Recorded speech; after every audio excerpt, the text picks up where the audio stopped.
A class of high school students went on a trip, but a deadly intruder took them to a mysterious island. Now they must kill their own friends to survive. At the dawn of the millennium, the nation collapsed. At 15% unemployment, 10 million people were out of work. 800,000 students boycotted school and juvenile crime rates soared. Adults had lost all confidence, and now fearing the youth, they eventually passed the Millennium Educational Reform Act, aka the BR Act. However, most of the students are still unaware of what's going on behind them. One such student is Shuya Nanahara. He was in 4th grade when his mother left, and on his first day of 7th grade, his dad committed suicide. He didn't have a clue what to do, and no one helped him. Japanese society has changed drastically, and youth has stopped respecting adults. Even at Shuya's school, the students don't bother to obey the teachers. On the first day of the new session, most of Shuya's classmates took the day off without any apparent reason. Their homeroom teacher, Kitano, gets heartbroken and leaves the classroom. In the hallway, he gets attacked by a student who was holding a sharp knife. The student didn't even bother to check if Kitano is fine. Kitano doesn't say a word and resigns from his job. The students are used to such incidents and keep living their lives as they want. They usually don't attend school, but when the school trip is arranged, the whole class decides to enjoy this moment. Shuya also joined the trip along with his best friend and roommate Nobu. As they are riding the bus, a cute girl named Noriko brings some homemade cookies for Shuya and also asks her friend to take a picture. She seemed to have a strong crush on Shuya, but Shuya seems a little distant. The night sets in, and Shuya opens his eyes after falling asleep mysteriously. He's still in the bus, and all the students around him are unconscious while the bus is driven by masked agents. As they notice Shuya is awake, they hit his head to put him back to sleep. Shuya opens his eyes again in a dark classroom of an abandoned school.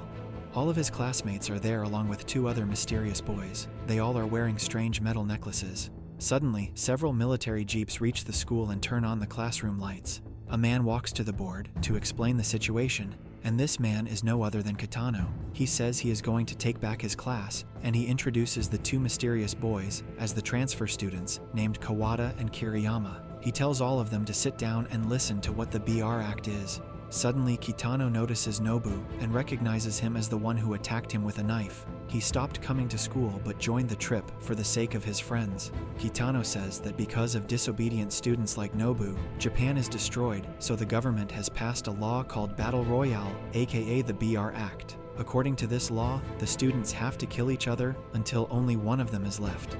The students assume that this is just a prank, so Kitano brings the dead body of one of their teachers who tried to oppose this law. The students get scared and back off. Kitano plays a video to explain more about this law. A student starts whispering and Kitano kills him immediately. Now the other students can't dare to speak a word. They quietly listen to the video which tells them that they all are present on an uninhabited island, which is divided into several zones. Kitano will make announcements 4 times a day to tell the students about the danger zone. The necklace they are wearing can help Kitano locate them. Anyone who doesn't leave the danger zone immediately, his necklace will explode. If someone tries to take it off, it will explode in that case too.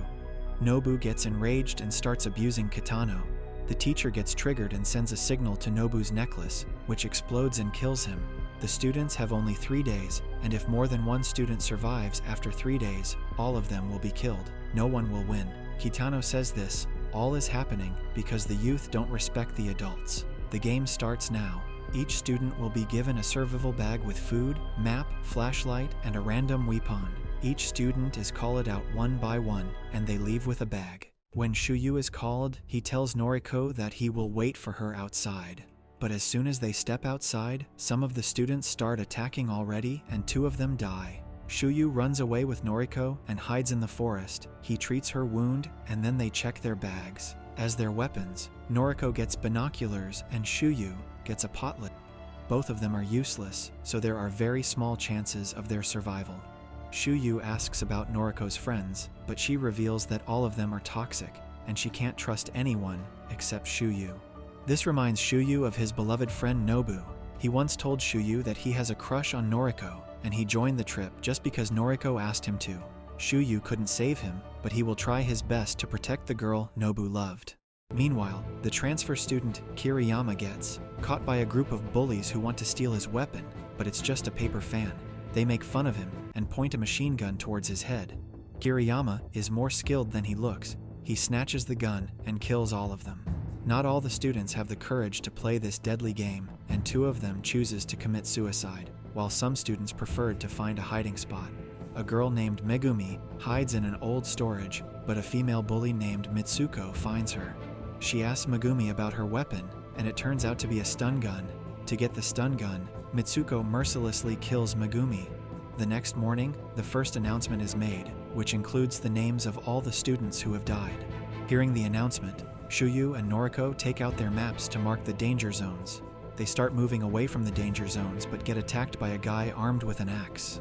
While trying to defend himself, Shuya accidentally kills the attacker. Then they meet the other transfer student, Kawada, who doesn't attack them after knowing that they don't have any useful weapons. Suddenly they hear a scream. 2 female students use a megaphone to ask all students to unite and find a solution together. They are way too innocent and attract Kiriyama, who kills them on the spot. Shuya can't believe his friends are dying like that, but Kawada advises him to stop being emotional. Either they can commit suicide or not trust anyone and keep running. After the second announcement, Mitsuko is caught by another student named Hirono, who seems really angry because Mitsuko had stolen her boyfriend. She snatches away the sickle, but Mitsuko still has the stun gun and uses it to snatch away Hirono's pistol to kill her. Mitsuko and Kiriyama have become the most dangerous players, and the weakest are Noriko and Shuya. Noriko falls unconscious due to high fever, so Shuya directs her to the clinic he noticed on the map. It's the place where Kawada is hiding, but he lets them in and also treats Noriko. Not everyone is playing the game. A boy named Mimura has gathered his friends so they can hack into a computer system and call for help. He suddenly notices a microphone on the necklace and types on the computer to tell his friends that Kitano is listening to their conversation. Now they will communicate by writing down. Mimura sends his friends to find some necessary materials while he works on hacking. A student named Nida takes this game as a chance to flirt with his crush Chigusa, but Chigusa likes another boy named Sugimura and warns Nida to stay away, but Nida keeps teasing her by showing off his bow and arrow. Suddenly, the arrow shoots out by accident and hits Chigusa's face. She gets mad and uses a knife to stab Nida several times. Mitsuko has witnessed this incident and jumps in to kill Chigusa. Chigusa tries to run away, but the bullet has already injured her severely. While she is taking her last breath, she finally meets Sugimura and dies in his arms. 1 day has passed and 20 students are still alive, so Kitano adds more danger zones every hour. Shuya and Noriko are still with Kawada, who even cooks food for them. He is finally willing to share his story and shows the picture of her girlfriend. They both were chosen for this game 3 years ago. Kawada even killed his best friend to save her. As there could only be one winner, both of their necklaces started beeping. Kawada thought they would die together, but his girlfriend suddenly shot him. Kawada survived and shot back. She dies in his arms while smiling and says thank you. Kawada still wonders why she said that. Though he won, he was still forced to play again to make the game more interesting. Suddenly, they hear gunfire and hide. It's Kiriyama, the one who willingly joined this game just to get a chance to kill others freely. Kawada tells his mates to meet him at the shrine. He knows a way to get out of this island. Kiriyama notices the clinic and starts shooting at it blindly. Shuya asks Kawada to take care of Noriko, and he jumps out to distract Kiriyama. Sugimura sees his friend in danger and rushes to help. Shuya gets shot and falls in water, and Sugimura jumps after him. Meanwhile, Mimura gets all the material he was looking for. He carries around a bomb trigger as a memory of his uncle who worked as a fighter. Mimura is planning to shut down the game system and blast the school with self-made bombs. Then all the survivors can escape. Next morning, Shuya opens his eyes in the lighthouse, where a group of girls have taken shelter. Sugimura brought him here and left to find someone else. The girls keep Shuya locked, as one of them is the girlfriend of the boy Shuya accidentally killed. She seems calm but plans to take revenge by mixing poison in Shuya's food. But another girl eats it and dies on the spot. The remaining ones start doubting each other and grab the guns. They shoot each other to death while the real culprit is alive. She blames herself for this incident and jumps down from the lighthouse after unlocking Shuya. He is still not fully recovered but drags himself to find Noriko and Kawada. They are at the shrine where Noriko dreams about Kitano and says that Kitano seemed lonely. Being an adult is not as easy as the youth think. Kawada advises her not to think too much and wait for Shuya. He is already close to the shrine and keeps thinking about his dad, who was always stressed about not getting a job. Shuya didn't know how to deal with this situation, and then his dad suddenly died. His last message was, "Go Shuya, you can do it." Noriko can sense Shuya is near and wanders around to find him. She gets encountered by Mitsuko, who wants to kill her, but runs away on seeing Kitano. He liked what Noriko said about her dream and gave her an umbrella. Meanwhile, Sugimura eventually finds his crush Kotohiki, but she gets scared and shoots him. Sugimura confesses his love and tells Kotohiki to stay safe. Kotohiki regrets acting too fast, but Sugimura is already dead now. Mitsuko reaches there and kills Kotohiki. She recalls her unfortunate childhood that made her so insensitive. Her mother was a prostitute, and a man tried to assault Mitsuko, but she had learned to protect herself. But she finally meets her competition, Kiriyama. She shoots him several times, but Kiriyama is wearing a bulletproof jacket. He kills Mitsuko and continues looking for others. His next target is Mimura's gang. They have prepared their bombs and are working on hacking the system. After hundreds of tries, Mimura finally succeeds and shuts down the system. The necklace can no longer kill anyone. The whole team is panicking, but Kitano stays calm and orders to restart the system. Mimura loads a truck with the bombs to complete their plan, but suddenly hears someone coming. It's Kiriyama. He starts shooting blindly, and the gunfire triggers the bombs. Shuyu's group reach there, but everything is covered in flames. However, Kiriyama is still alive. Kawada is done with running away and faces Kiriyama. Kawada succeeds in killing him, but gets severely injured. Only him, Shuyu, and Noriko are left.